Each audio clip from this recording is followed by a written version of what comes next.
We come to our final speaker of the day, and it is Ralph Stewart. Now, Ralph was formerly Chief Executive of the Accident Compensation Corporation and AXA New Zealand. He is currently leading a feasibility study into the potential for developing a unique annuity-based product to supplement New Zealand superannuation.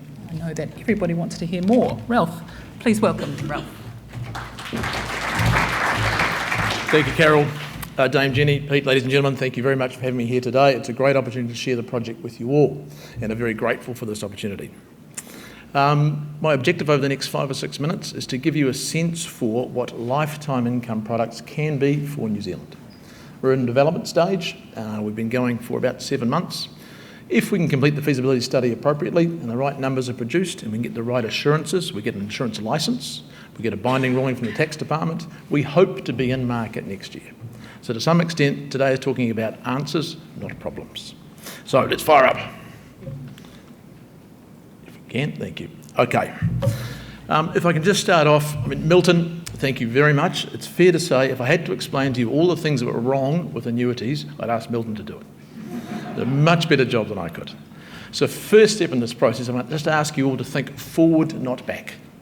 Milton did a great job of describing what old annuities used to be. In fact, Milton, if you'd heard that speech 20 years ago in the US, it would have been absolutely appropriate. American consumers, Japanese consumers, European consumers will not stand for the things that Milton's talked about, and they wouldn't stand for it 20 years ago. As a consequence, and as Suzanne's mentioned it, the innovation in markets where you don't have New Zealand replacement rates as we do in NZ Super has been enormous. Providers, insurance companies, suppliers, asset managers have been forced to innovate to meet some primary demands of retiring investors, i.e. their big concerns. They don't know how much money they're going to get, they don't know how long it's going to last, and they don't know how they're going to live. So I want to share some of the innovations from other markets and how we're trying to bring those to New Zealand to apply them in a New Zealand context. Particularly we have New Zealand Super at such high replacement rates. So first up, can I just ask you, what I'm going to talk about is determined as an annuity, but the only annuity thing about it is that it pays a regular income. Everything else is completely different. Just imagine a pie fund, a simple balance fund invested 55-45. So 55 in income assets, 45 in growth assets. An investor at age 65, no younger, has to be older than 65, puts $100,000 into the account. The account then pays them out $5,000 in capital every year. I know you can all do the math. It means the money's going to last 20 years anyway. What I'm proposing is a capital drawdown account like that distributes capital every year, which as its capital is naturally tax-free. That capital earns interest on the balance fund that they're invested in and is completely liquid. People can come and go and take money out as they wish. The asset allocation is active across the balance funds, and we use active hedging mechanisms to manage the guarantee, which I'll talk about in a second. So I hope from that you get a sense of how different what we're proposing is from a traditional annuity, which Milton described well, and not to repeat Milton, but the classic scenario where you give me your money and your mortality, and I hope you die tomorrow, is not what we are talking about. Great. So, a simple illustration.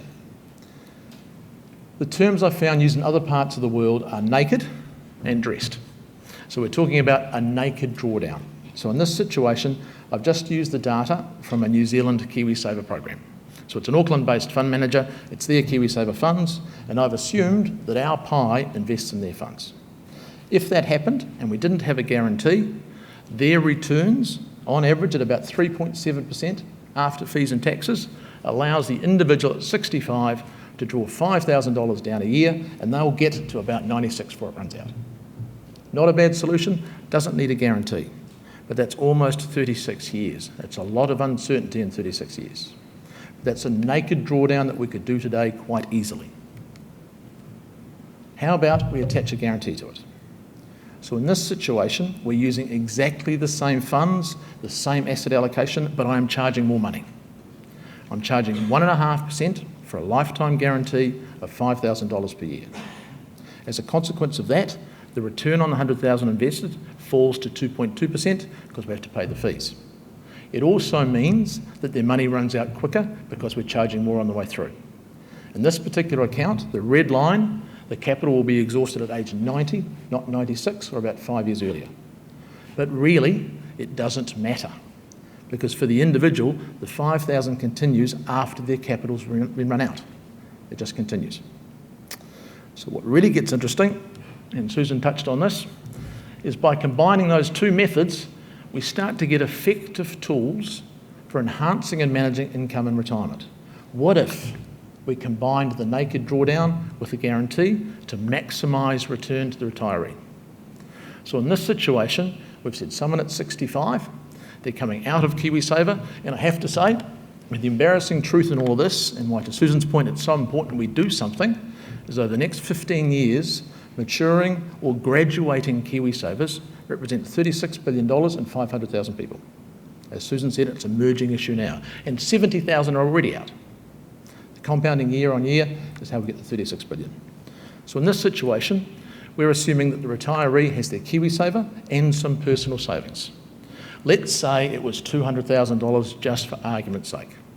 100,000 goes into the bank or wherever they deem it to be appropriate, and it's a naked drawdown. So they'll get the return, whatever the return might be, in the year that the bank's offering. Beside that, we put the other $100,000 into a guaranteed fund. What it means is that probably, because, and we need to optimise, and we're not all the way there yet, because we know there is a guarantee at the end of someone's mortality, they're 65 now but around 90, we can probably pay more out of the naked drawdown account to enhance their life now because we know the guarantee's coming. So in this situation, we haven't set the naked drawdown at 5%, we've set it at 6%. It means the capital is depleted by about age 90, at which point the guarantee clicks in, the income drops from 6 to 5 and continues for life. And really, that's that piece in a nutshell. But it gets so much more interesting because of the sophistication and the innovation in the European markets and the US markets. That is the base model. What I've shown you is generation one. What I hope we can introduce into New Zealand as well is a little more innovation than just that. For example, at 65, if someone would like to defer taking their income to 67, we can guarantee 5.4%. Let's say they defer to 70, the return goes up to 6%.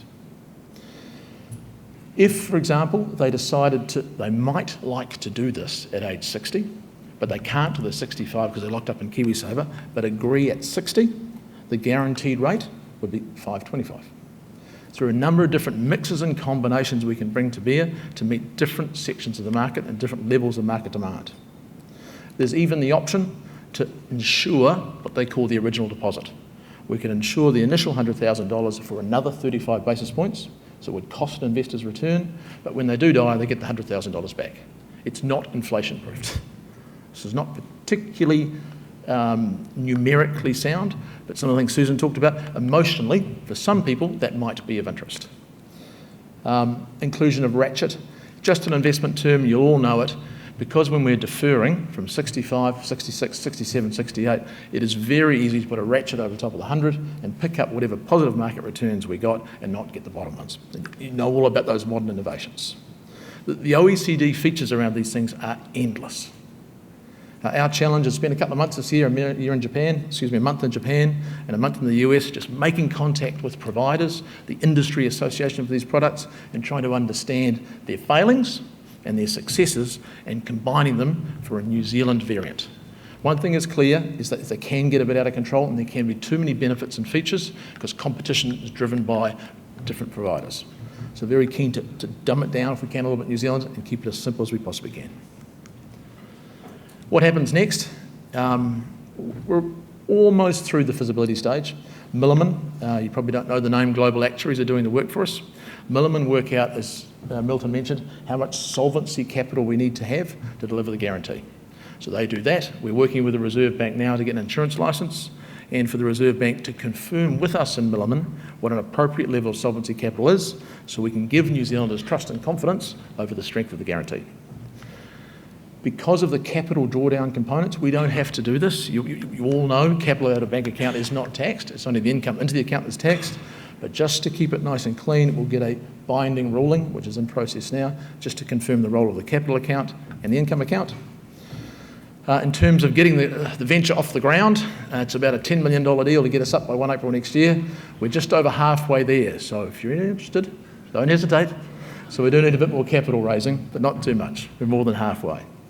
And with luck, things going well, we should get there by perhaps the end of Q2 2014. So we'll have a start. We've talked a lot about policy at this conference. Here'll be an opportunity to see a commercial enterprise in operation, help people understand many things. The FSC this morning, in terms of understanding the role of growth assets, sort of understanding some guarantees, will help to bring some education to that by being in market. So that's me. Thank you.